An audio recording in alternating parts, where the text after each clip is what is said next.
रोज शंकर के मंदिर में प्रतिदिन जाने वाले को और एक और चीज अपने स्मरण में रहे, अगर शिव के मंदिर नहीं जा सकते तो अपने घर में जो शिवलिंग है उस पर जल चढ़ाओ। और यदि आप अपने शंकर के घर में शिवलिंग पर भी जल नहीं चढ़ा पा रहे हो तो किसी बेलपत्री का वृक्ष हो, उस वृक्ष के नीचे भी जल चढ़ाओ। और कभी मौका मिल जाए, कभी भगवान शंकर की बड़ी करुणा हो जाए, भगवान शंकर की बड़ी उदारता हो जाए, भगवान शंकर की बड़ी कृपा हो जाए, बड़ी कृपा हो जाए, भगवान शंकर जिस दिन तुम्हारे ऊपर बड़ी कृपा कर दे, किसी सोमवार को 3 नियम बना लो। जिस दिन मेरा भोले बाबा तुम पर कृपा कर दे उस दिन सोमवार का एक नियम बनाओ कि महीने का एक सोमवार मुझे ऐसा करना है, 3 नियम धारण करना है महीने के सोमवार को। पहला, सुबेरे जाकर शंकर भगवान को 1 लोटा जल चढ़ाना है। दूसरा, दोपहर के समय पर जाकर मुझे बेलपत्री के वृक्ष के नीचे एक चावल का दाना रखकर बेलपत्री की 7, 11, 21, 108, 51 जितनी परिक्रमा आप लगा सकते हो वो लगाना है। और तीसरा, बेलपत्री के वृक्ष के नीचे और शंकर के मंदिर के दरवाजे पर मुझे एक घी का दीपक लगाना है। बस ये 3 नियम जिसने महीने में एक बार ले लिया, समझ लो उसको पीछे हटने की जरूरत ही नहीं, वो आगे ही बढ़े।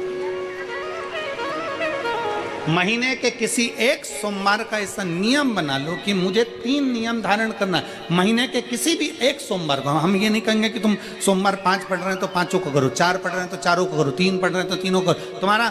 तुम तो महीने का एक सोमवार का नियम बना। और मेरी जीजियों से, मेरी बेटियों से जो विदेश में रह रही हैं, जो कहीं बाहर रह रही हैं, कहीं बड़े शहर में रह रही हैं, जो रोज मंदिर नहीं जा सकते, हर किसी महीने के एक सोमवार को भी ये नियम निर्धारण थे, तो उनसे कहेंगे कि 3 महीने में एक सोमवार का नियम बना लो। 3 महीने में नहीं बना सकते तो 6 महीने में एक सोमवार का नियम बना लो। और 6 महीने में नहीं बना सकते तो 1 साल में एक सोमवार का ऐसा नियम बना लो कि मैं साल का एक सोमवार ऐसा रहूंगी कि सुबह सोमवार के दिन मंदिर में जाकर जल चढ़ाऊंगी, दोपहर में जाकर बाबा को एक अक्षत का दाना रखकर, अक्षत का मतलब है कि बाबा मेरी दिनों दिन उन्नति करना। बेलपत्री के वृक्ष के नीचे जो अक्षत रखा जाता है वो उन्नति के लिए रखा जाता है। शंकर के शिवलिंग पर जो अक्षत रखा जाता है वो रोग मुक्ति के लिए रखा जाता है। अशोक सुंदरी पर जो अक्षत रखा जाता है वो संतान प्राप्ति के लिए रखा जाता है। षडानंद कार्तिकेय की ओर जो अक्षत रखा जाता है वह हमारे बच्चों की सुख समृद्धि के लिए रखा जाता है। विनायक की ओर,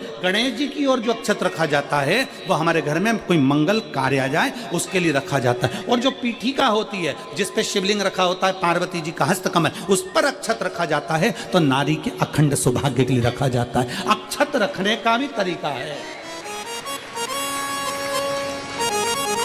एक चावल का दाना कहाँ रखा जाता है, क्यों रखा जाता है, कैसे रखा। अब कई लोग कहते हैं गुरुजी ये शिव महापुराण में आप ये नियम बताते हो, तरीका बताते हो। हम तो उनसे कहेंगे डॉक्टर के पास जाओगे तो डॉक्टर भी गोली लिखकर ये नहीं कह देगा कि ये सारी गोली एक साथ खा जा। डॉक्टर भी कहेगा ये गोली सुबह खाना है, ये गोली शाम को खाना है, ये गोली दोपहर में खाना, ये गोली भूखे रहकर खाना। बोलो सही है कि गलत है? ये रात्रि को खाना खाने के बाद खा लेना, ये खाना खाने के पहले, ये नाश्ते के पहले। और सुनो, ये दवाई, ये वाली पीछे वाली जो दवाई लो ना इसको दूध से लेना, ये वाली जो दवाई लो ना इसको पानी से लेना। और सुनो, ये डब्बी है इसको पानी में मिलाकर फिर पीना। दवाई लेने का भी तरीका है, उसी तरह शिव महापुराण में एक एक अक्षत का भी तरीका है और एक एक बेलपत्री का भी तरीका है।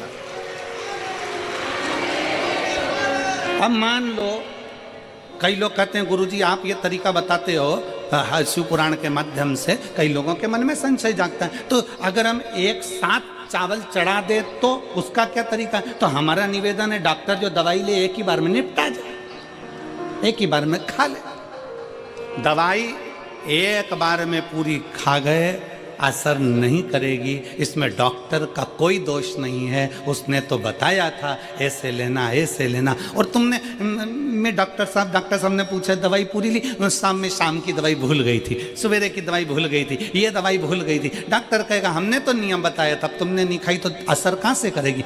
तुम असर कब करती है? जब हम पूजन के तरीके को जान जाएं, जब हम अर्चना के तरीके को जाएं। आप साल भर का एक सोमवार निकाल लो, 6 महीने का एक सोमवार निकाल लो, 3 महीने का एक सोमवार निकाल लो, महीने का एक सोमवार निकाल लो, अपने से दिल में बन जाए तो एक सोमवार ऐसा निकालो जिसके 3 नियम धारण हो। पहला, उसी सोमवार जिसको कर रहे हो उस दिन सुबह जल चढ़ाना। दूसरे, दोपहर के समय पर जाकर बेलपत्री के वृक्ष के नीचे एक चावल का दाना रखना और परिक्रमा बेलपत्र की जितनी तुमसे बन जाए, जितनी तुम्हारे शरीर की कैपेसिटी हो, जितना तुम्हारा शरीर चलते बन जाए। हम तो ये भी नहीं कहते कि तुम भूखे रहकर भगवान का भजन करो, हम कभी नहीं कहते। हम तो यहां तक कहते हैं, हमारे पुष्टि मार्ग में यहां तक कहा गया कि वल्लभ कुल की एकादशी करो, भले बकरी जैसे चरो पर एकादशी करो। हम तो यहां तक कहते हैं कि बहुत समय से कल मेरी एकादशी है, एकादशी है, एकादशी है, एकादशी है, पूरे घर को हिलाकर रख दिया, एकादशी है, एकादशी, एकादशी है। बहू टेंशन में, बेटा डिप्रेशन में, पति पपीता ला ला के, सेव फल ला ला के, मूंगफली का दाना ला ला के, काजू कतली ला ला के, सेव फल ला ला के, और सारा सामान, साबूदाना और खिचड़ी और ना चिप्स ना जाने क्या क्या ला ला के, बेचारा पति एकादशी आती है वो नौमी से चिंता में पड़ जाता है।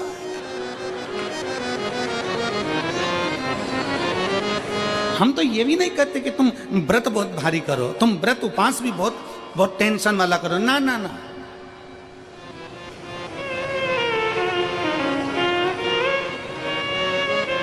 अपने को व्रत उपास भी इतना बहुत बहुत भूखे रह रहे हो, बहुत प्यासे रह रहे हो, और मालूम पड़े कि भगवान हमें मिलेगा, भगवान हमें मिलेगा। भगवान कहता है कि देख भाई, मैं भी भूखा नहीं रहता, तू भी भूखा मत रहे, मैं भी चकाचक रहता हूँ, तू भी चकाचक रहे, मैं भी अपने। और भगवान शंकर तो ये भी कहते हैं कि अपना परिवार भी मत छोड़ो। मेरे पास में पार्वती भी, एक ही देवता है जो विद फैमिली मंदिर में बैठता है।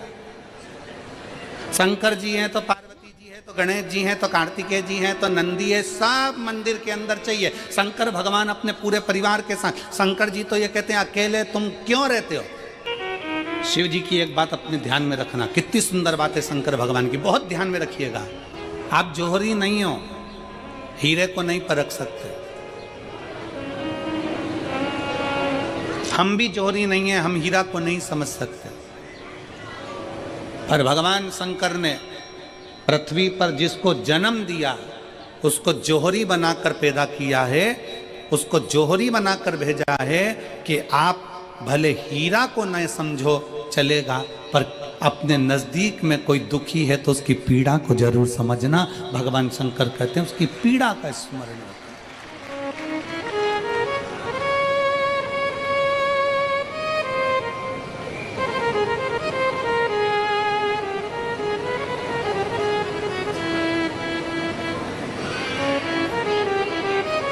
हीरा को समझो ना समझो, पर पीड़ा को जरूर समझिए। किसी के दर्द को जरूर समझिए, किसी के दुख को जरूर समझिए, किसी की तकलीफों को जरूर समझिए। पशुपतिनाथ का व्रत करते हो आप, 16 सोमवार का व्रत करते हो आप, संकट सोमवार का व्रत करते हो आप, शिवरात्रि का व्रत करते हो, सोमवार की अष्टमी का व्रत करते हो। उन व्रतों में सारे व्रत करो, मना नहीं है, पर उस व्रत में अपना पूर्ण समर्पण परमात्मा के प्रति रखो।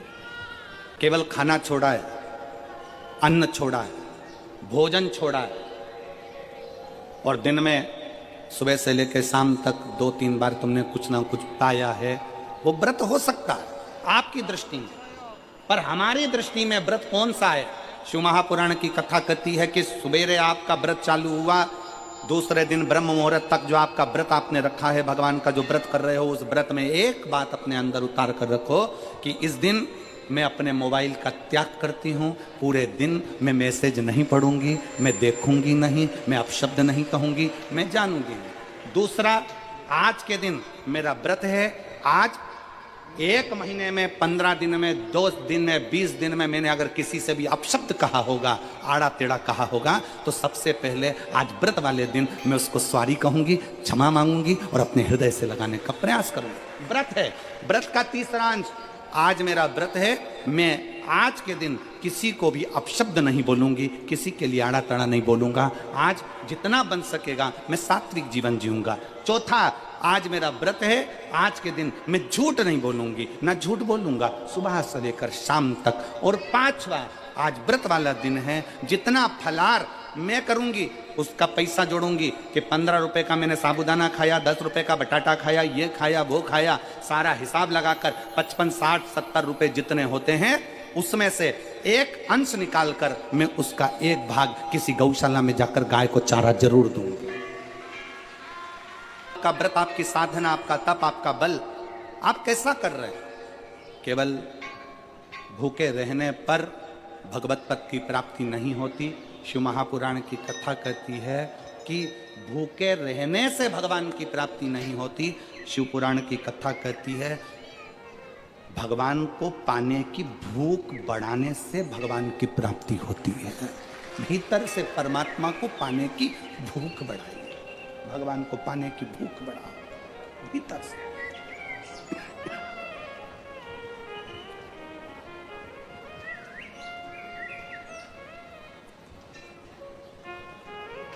व्रत करो मना नहीं, तप करो मना नहीं, साधना करो मना नहीं, पर उस तप साधना में व्रत में परमात्मा को पाने की ललकता हो आपके भीतर, भगवान को पाने की ललकता हो आपके भीतर, भगवत पद को पाने की ललकता हो आपके भीतर, तो भगवान। हाँ, पुराण की कथा एक बड़ी सुंदर बात कहती है, व्रत आप करते हो, उपास आप करते हो, नियम आप लेते हो, पूरा किसको करना पड़ता है? तुम्हें नहीं। व्रत आप करते हो, उपास आप करते हो, नियम आप लेते हो और पूरा देवाधिदेव करते हैं, भगवान शंकर करते हैं। बस इतना जरूर याद रखें कि जैसे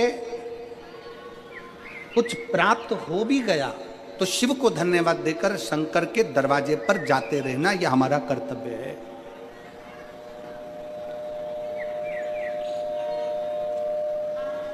एक बहन जी ने पत्र लिखा था कल।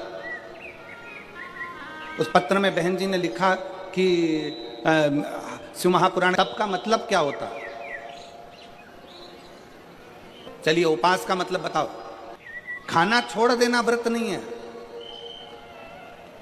दूसरे का धन छुड़ाकर खाना छोड़ देना व्रत है। शिक्षा दे देना, किसी को चिकित्सा